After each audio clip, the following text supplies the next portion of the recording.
మన ఛానల్ని first time చూస్తున్న వాళ్ళు ఎవరైనా ఉంటే లైక్ చేయండి, షేర్ చేయండి. మరిన్ని ఇంట్రెస్టింగ్ వీడియోస్ కోసం మన ఛానల్ తప్పకుండా సబ్స్క్రైబ్ చేసుకోండి. మీరిచ్చే ఒక లైక్, సబ్స్క్రైబ్ మాకెంతో ప్రోత్సాహాన్ని ఇస్తుంది. 13వ భాగం. మరేం అయితే ఒక ఏడాది ఆ ప్రదేశంలో వర్షాలు కురవలేదు. అయ్యో పాపం, ఎండలు విపరీతం కాసాగాయి. దారుణం. పచ్చని చెట్లు మాడిపోయాయి. అసలు పచ్చిక అనేది ఎక్కడా లేదు. పశువులకి మేత కరువైంది. ఎంత ఘోరం! రామరాజు కుమిలిపోయాడు. అక్కడికి తనకే మేతలేక కరువొచ్చిన టైపులో ఆశ్రమాల్ని రెల్లుగడ్డితో వేశారు మునులు.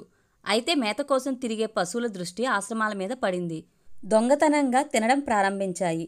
వాటిని చూసిన ఆశ్రమవాసులు తరిమేశారు.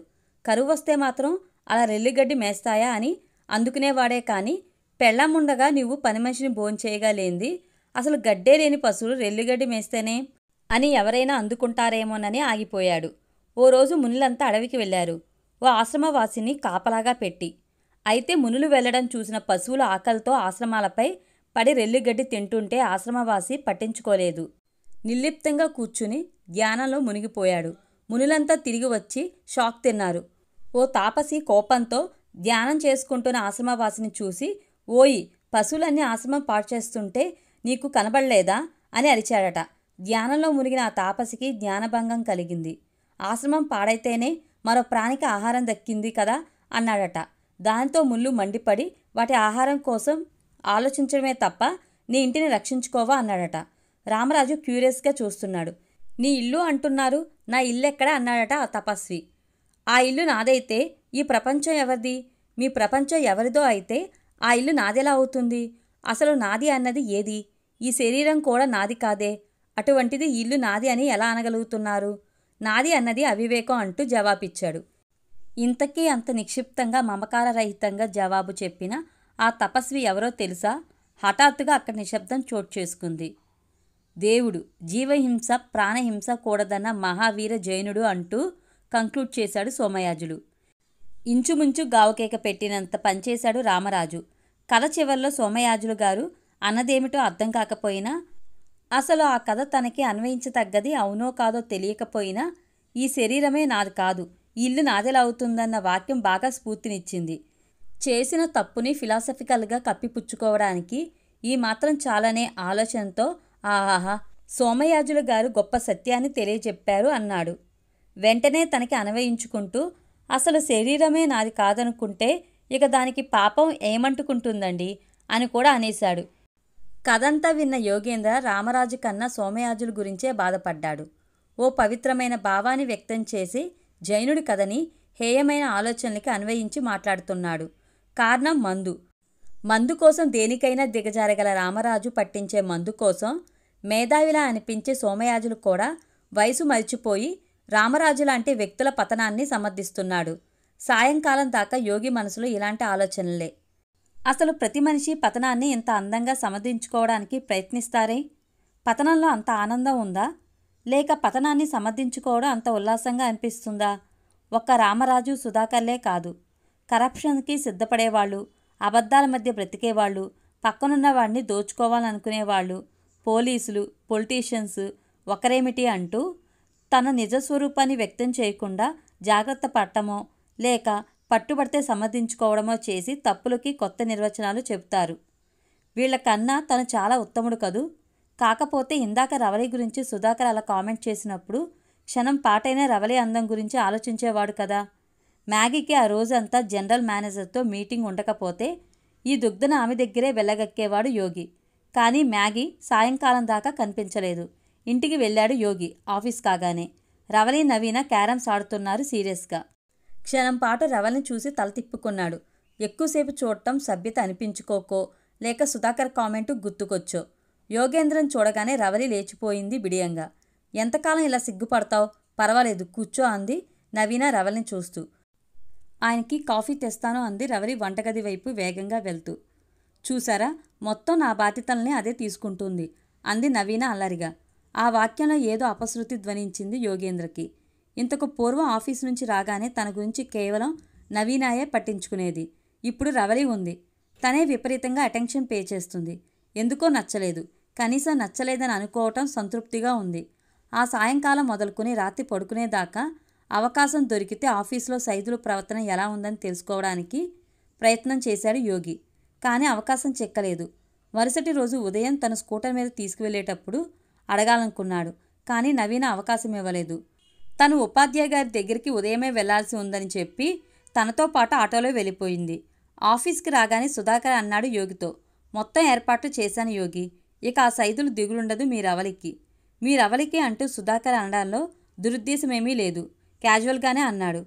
అయినా మీ అనడంలో నిన్నటి కామెంట్ అంత కోపం రాలేదు. ఏం చేశావో అడిగాడు సుధాకర్ని. ఏం చేశాను అన్నది నీకు అనవసరం, వాతావరణం ఎలా ఉందో తెలుసుకోవడం నీ బాధ్యత అన్నాడు సుధాకర్. ఆ సాయంకాలం దాకా యోగి ఎలా గడిపాడో తెలియదు. కానీ చాలా ఉత్సాహంగా ఉంది. తప్పకుండా సుధాకర్ గట్టిగానే సైదులకి బుద్ధి చెప్పి ఏర్పాటు చేసుంటాడు. అందులో తిరుగులేదు. అయితే అది ఏ రేంజ్లో అన్నది తను స్వయంగా తెలుసుకోవాలన్న సాలోచనగా ఇంట్లో అడుగుపెట్టిన యోగి రవలి జాడ కోసం అడుగు వేసుకుంటూ తన బెడ్రూమ్ దాకా నడిచాడు. లోపల చీర కట్టుకుంటుంది నవీన వెనక్కి తిరిగి. పియానో రీడ్స్ లాంటి నడుంపై చిరుమడతల్ని చూడగానే తమకం తారస్థాయికి చేరుకుంది. సన్నని నడుం నుంచి ఏటవాలుగా జారిన బ్లూ కలర్ సిఫాన్ శారీ నేలని పారాడుతూ అతన్ని సమ్మోహితుణ్ణి చేస్తుంది. అంతే, చప్పుడు చేయకుండా నడిచిన యోగి అమాంతం ఆమెను వెనక నుంచి వాటేసుకున్నాడు బలంగా, కాంక్షగా. ముందు కెవ్వుమన్న చిరుకేక. చీర జారింది కాదు, చేతుల్ని గుండెలకి అడ్డు పెట్టుకుని ఆమె సిగ్గుతో ఓ మూలకి పరిగెత్తింది. యోగి అదిరిపడ్డాడు. ఆమె నవీన కాదు, రవలి. ఒక్క అంగలో బెడ్రూంలో నుంచి బయటకు వచ్చిన యోగి కంపించిపోతూ సోఫాలో కూర్చుండిపోయాడు. అతడి ఫాలభాగంపై స్వేదం పేరుకోగా ఇంకా తగ్గని గుండె వేగానికి నేలచూపులు చూస్తూ ఉండిపోయాడు. అది అరక్షణమే. ఎవరిదో అడుగులు చెప్పుడు వినిపిస్తుంటే గబాల నేలపై ఉన్న న్యూస్ పేపర్ని అందుకున్నాడు. ఏమిటి మీరిక్కడ సెటిల్ అయ్యారు అంది నవీన ఇంట్లోకి వస్తూ. ఆమె ఇంకా చీర కట్టుకోవడంలోనే ఉందా? ఓరగా చూశాడతను. రవలి చేసిన తెలివైన పని బెడ్రూమ్ ద్వారం గడియ పెట్టడం. నువ్వెక్కడికి వెళ్ళావు అన్నాడు పేపర్లోకి చూస్తూ. లత తను కొనుక్కున్న చీరలు చూపిస్తానంటే వెళ్ళాను. మీరేమిటి తలవాల్చు కూర్చున్నారు? శరీరం ఇంకా కంపిస్తుంటే ఇవాళ ఫ్యాక్టరీలో బాగా స్ట్రెస్ అయ్యాను. అయినా ఆమెకి బెడ్రూమ్ ఉండగా మన రూమ్కి పంపించావేమిటి అన్నాడు విసుగ్గా. రహస్యంలా అంది. అలా గట్టిగా అనకండి, రవలి వింటే బాధపడుతుంది. దాని బెడ్రూమ్లోని బాత్రూమ్ కొలాయి రిపేర్ అయ్యిందని నేనే మన బెడ్రూమ్లో స్నానం చేయమన్నాను. మీరు వస్తారా? ఎక్కడికి? మాస్టర్ ఇంటికి. నేనెందుకు? పోన్లేండి, ఇంట్లోనే సెటిల్ అవ్వండి, 1 గంటలో వచ్చేస్తాం. మాస్టర్ దాన్ని తీసుకురమ్మన్నారండి. ఆయన కూడా ధైర్యం చెప్తే కాస్త ఊరటగా ఉంటుందని తీసుకెళ్తున్నాను. సరేనా? అతను జవాబు చెప్పలేదు. అసలు తన్ను మిస్లీడ్ చేసింది ఆ బ్లూ షిఫాన్ శారీయే. నవీన ఆమెనెందుకు కట్టుకోమంది? 5 నిమిషాల తర్వాత ద్వారం తెరిచిన రవలిని చూస్తూ అంది నవీన. నేను ముందే చెప్పాను కదే, నా శారీ కట్టుకుంటే కొత్త పెళ్లి కూతుర్లా వెలిగిపోతావు. చూసారా? యోగి రవల్ని కాక నవీనాని చూశాడు. చీరలు మాసిపోయాయని తప్పించుకోబోతుంటే నా శారీని కట్టుకోమన్నాను. దాని ఒంటికి బాగా మ్యాచ్ అయింది కదూ. క్షణం పాటు రవలిని చూసి తల తిప్పుకున్న యోగి తొందరగా ఇంటికి వచ్చేయండి అన్నాడు బాత్రూంలోకి నడుస్తూ. నవీన రవలి ఇద్దరూ బయలుదేరారు. అసలు రవలి మానసిక స్థితి ఎలా ఉన్నది నవీనాకి తెలీదు. శబ్దానికి నిశ్శబ్దానికి మధ్య ఒంటిని సెగలతో నింపుకున్న సూర్యతాపం. ఎందుకిలా అవుతుంది? తాకింది పరాయి పురుషుడని తెలిసి ఆగిన మనసు ఆర్తితో అంత వేగంగా కొట్టుకుంటుందేం? మాస్టర్ దగ్గరికి ఎలా వెళ్ళిందో గుర్తులేదు. ఆయన ఏం చెప్తున్నాడో అర్థం కాలేదు. అదోలా ఉంది. అంతా అలజడే. ఎంతోసేపటికి గాని రవలి తేరుకోలేదు. అప్పుడు వినిపించాయి చివరగా అంటున్న ఆయన మాటలు. కర్మయోగ సందేశం గురించి మాస్టర్ ఇంకా చాలా చెప్పారు. కానీ మరేమీ వినలేకపోయింది రవలి. తను ఉన్న స్థితి నుంచి ఉన్నత స్థితికి చేరుకోవాలని ప్రయత్నిస్తుందా? పంజరంలో ఉన్న చిలకలాంటి తను ఓ ప్రేరణతో ఆ పంజరాన్ని దాటి ఇలా ఇంత దూరం వచ్చి ఇప్పుడు ఆలోచన నీటి అడుగున చాపలా ఉంటూ హఠాత్తుగా మృగమై కోరికతో వేగిపోతుందా? ఆ రాత్రి ఆమె నిద్రపోలేదు. ఆగని కన్నీటి మసక చూపులతో భగ్నమైన స్వప్నఖండాలను గుర్తు చేసుకుంటూ కాలరాత్రిలా గడిపింది. రవలి ఆఫీస్ ముందు స్కూటర్ ఆపిన యోగేంద్ర సుమారు 12 గంటలుగా దహించుకుపోతున్న మనసును ఆమెకు తెలియజేయాలనే ఉద్విగ్నతతో ముందుకు నడవబోయిన రవల్ని ఆపాడు. ప్లీజ్, ఒక క్షణం. ఆమె ఆగింది కానీ అతడి కళ్ళలోకి చూడలేకపోతుంది. ఎలా తను క్షమార్పణ చెప్పాలో అతడికి అర్థం కావడం లేదు. నిన్న జరిగింది కావాలని కాదు, మౌనం పేరుకుంది ఇద్దరి మధ్య. నన్ను నమ్మండి, తెలుసు అంది తల వంచుకుని. నిన్న ఆ సంఘటనే జరిగి ఉండకపోతే ఆఫీస్లోని సైదులనే వ్యక్తిలో ఎలాంటి మార్పు వచ్చింది అడిగేవాడు. కానీ ఇప్పుడు ఆ మూడ్లో లేడు. రాత్రంతా నేను నిద్రపోలేదు అన్నాడు పశ్చాత్తాపంలా. నా పరిస్థితి అదే అనలేదామె. ఎందుకలా ఉన్నారంటూ రాత్రి నవీన అడిగినా ఏం చెప్పాలో పాలుపోలేదు. క్షణం ఆగి అన్నాడు, జరిగింది చెప్పడం అనవసరం అనిపించింది. పైగా అలా చెప్పి నిజాయితీని ప్రదర్శించడం అవివేకమని ఆగిపోయాడు. ఆమె నిశ్శబ్దం అతన్నెంత బాధించింది అంటే నేలలోకి కూరుకుపోతున్నట్లుగా ఉంది. మౌనంగా ఉండటానికి బదులు జరిగింది మర్చిపోండి అని ఒకే ఒక్క మాటంటే ఊరటగా ఉండేది. అసలు అతడి స్పర్శ ఆమెలో కలిగించిన భావాలకి భాష ఉంటే యోగేంద్ర ఏమయ్యేవాడో ఆమెకే తెలియదు. కోల్పోయిన జీవితం మిగిల్చిన విషాద ఛాయల్ని చరిపేసుకోవాలనుకుంది. ఆమె మనసు తను ఓడించాలని ఎంత ప్రయత్నిస్తున్నది వివరించి ఉంటే ఆందోళనతో అదృశ్యమయ్యేవాడేమో. ఒక పక్క ఆసరాగా మారిన స్నేహితురాలు, మరో పక్క మొండికేస్తున్న శరీరం. నమస్తే మేడం పలకరించారెవరో. తల తిప్పిన యోగేంద్ర షాక్ తిన్నట్టుగా చూశాడు. మొన్నెప్పుడో వ్యంగ్యంగా మాట్లాడిన సైదులు ఆమెకు వినయంగా విష్ చేస్తున్నాడు. బాగున్నారా సార్? సైదులు అతన్ని పరామర్శించాడు. ఏం జరిగింది? ఇంతగా ఎలా మారాడు ఈ వ్యక్తి? వెళ్తున్న సైదులను చూస్తూ తన ప్రస్తుత స్థితి నుండి తేరుకుని అడిగాడు. బాగా మారినట్టున్నాడు కదూ? అవును సాలోచనగా అంది. ఏం జరిగిందో నాకు తెలీదు. నిన్న మీరు పంపిన పోలీస్ ఆఫీసర్ సైదుల్ని పక్కకు పిలిచి ఓ 10 నిమిషాలు మాట్లాడాడు. అంతే. వెంటనే నా దగ్గరకొచ్చి చెప్పాడు. ఇక నుంచి బుద్ధిగా ఉంటానన్నాడు. అతనికి అర్థమైంది. సుధాకర్ బహుశా తనకు తెలిసిన ఓ పోలీస్ ఆఫీసర్ని పంపి బెదిరించినట్టుగా ఉన్నాడు. అయితే ఆ పోలీస్ ఆఫీసర్ని పంపించింది తను కాదని చెప్పలేకపోయాడతను. ఆమె మనసులో తనపై ఓ ఉన్నత భావం కలగాలనో లేక ఆమె దృష్టిలో తను ఆమె కోసం ఏదన్నా చేయగలనని నిరూపించుకోవాలనో నిశ్శబ్దంగా ఉండిపోయాడు. ఒక మగాడు తను కోరుకున్న ఆడపిల్ల విషయంలోనే ఇలాంటి గోప్యాన్ని ప్రదర్శిస్తాడని చెప్పే సైకో అనాలిసిస్కి యోగేంద్ర అతిథుడు కాదు. అయితే తను కోరుకున్న అనే పదానికి అర్థం అతడికంతా స్పష్టంగా తెలీదు. మాట అంది రవలి వెళ్ళబోతున్న యోగితో. నేను ఆగింది సందిగ్ధంగా. చెప్పండి. 2 నిమిషాల నిశ్శబ్దం తర్వాత అంది. మా ఊరు వెళ్ళిపోవాలనుకుంటున్నాను. దిగ్భ్రాంతిగా చూశాడు. దేనికి? జవాబు లేదు. కాదు. ఏం జవాబు చెప్పాలో ఆమెకి తెలియడం లేదు. జరిగింది యాదృచ్ఛికం రవలి. మీరు నన్ను అపార్థం చేసుకుంటే బాధపడతాను. నేను మిమ్మల్ని తప్పుబట్టి ఇలాంటి నిర్ణయం తీసుకోవడం లేదు యోగేంద్ర. ఎందుకో మనసులోని స్పష్టమైన భావాల్ని అస్పష్టంగా అయినా చెప్పలేకపోయింది. వెళ్ళిపోవాలనుకుంటున్నాను. అసలు నాకే ఉండాలనిపించడం లేదు. భారతి వెళ్ళిపోయినప్పుడు లేదు, వెళ్తానని ఉత్తరం రాసినప్పుడు ఇంత ఆందోళన అనిపించలేదు. కానీ రవలి వెళ్ళిపోతుంది అంటే జీర్ణించుకోలేకపోతున్నాడు. అసలు ఎందుకు వెళ్ళాలనుకుంటున్నారు? గట్టిగా నిలదీయలేకపోయాడు. నవీన బాధపడుతుంది. నేను నచ్చచెప్తాను. తనకే అధికారం ఉందిలా అడగటానికి అనిపించలేదు యోగేంద్రకి.